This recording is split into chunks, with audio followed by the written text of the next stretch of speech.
Praise the Lord. ஒரே ஒரு வசனத்தை கூட காண்பித்து கொடுக்கிறேன். எபிரேயர் 2வது அதிகாரம் 18வது வசனம். அவர் தாமே சோதிக்கப்பட்டு பாடுபட்டதினாலே அவர் சோதிக்கப்படுகிறவர்களுக்கு உதவி செய்ய வல்லவராய் இருக்கிறார். இன்னைக்கு ஆண்டவர் நம்மளை பார்த்து சொல்றாருங்க, மகனே மகளே, நான் உங்களுக்கு உதவி செய்யறேன், நான் உதவி செய்யறதுக்கு வல்லவராய் இருக்கேன். உங்க வாழ்க்கைக்கு கண்டிப்பா நான் உதவி செய்வேன்.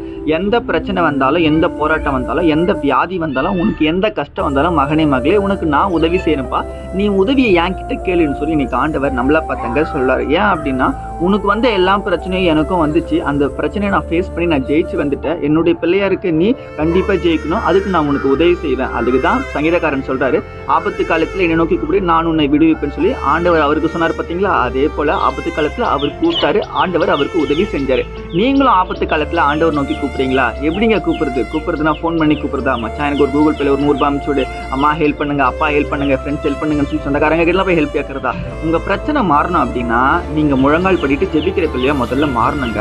உங்க வாழ்க்கையில ஜெபன்றது தேவைங்க, வேத வாசிப்புன்றது தேவைங்க, ஆண்டவரோடு கூட ஐக்கியப்பட்ட ஒரு வாழ்க்கை வேணுங்க. நீங்க ஆண்டவர்கிட்ட உங்க பிரச்சனையை நீங்க ஒப்பு கொடுத்துட்டு எல்லாத்தையும் அவர்கிட்ட சொல்லிட்டீங்கல்ல, அவர் கண்டிப்பா இன்னைக்கே மாத்தப்படுறாங்க. நீங்க என்ன பிரச்சனையை ஃபேஸ் பண்ணிட்டு இருக்கீங்க மனுஷனுக்கு தெரியாது, ஆனா ஏசப்பாக்கு தெரியும். ஆண்டவர் இன்னைக்கு அதை வந்து உங்களுக்கு விடுதலை தரப்படுறாரு. ஏன்னா அவர் இன்னைக்கு உங்களுக்கு உதவி செய்யப்படுறாரு. இந்த வார்த்தையை விசுவாசிக்கிறீங்கன்னா அமீன் போட்டுக்கோங்க. யாருக்கெல்லாம் உதவி தேவையோ அந்த ஃப்ரெண்ட்ஸுக்கு இந்த வார்த்தையை ஷேர் பண்ணிக்கோங்க. கர்த்தர் தாமே உங்களை ஆசீர்வதிப்பாராக. God bless you.